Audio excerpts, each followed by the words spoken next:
আজকে সকালে মাছ আনতে গিয়েছিলাম, দেখলাম বড় বড় মরলা মাছ আর চিংড়ি মাছ আছে।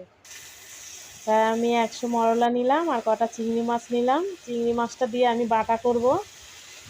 আর এনেছিলাম বাঙাল ডাঁটা, ডাঁটা শাকের পাতাগুলো দিয়ে চিংড়ি মাছ দিয়ে বাটা করব।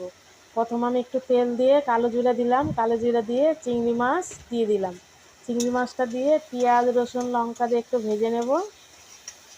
একটুখানি ভাজা হলে এবার আমি ডাঁটা শাকের পাতাগুলো দিয়ে দেবো।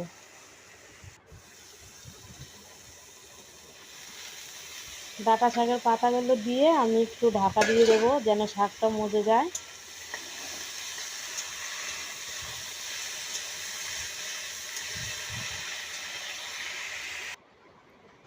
ঢাকাটা খুলে দিলাম, দেখেন শাকগুলো কি সুন্দর মজে গেছে। এবার আমি একটু ভালো করে লাল লাল করে ভেজে নেব। চিংড়ি মাছটাও ভালো করে ভাজা হয়ে যাবে, শাকগুলো দেখেন ভাজা হয়ে গেছে। এবার আমি শিলে বেটে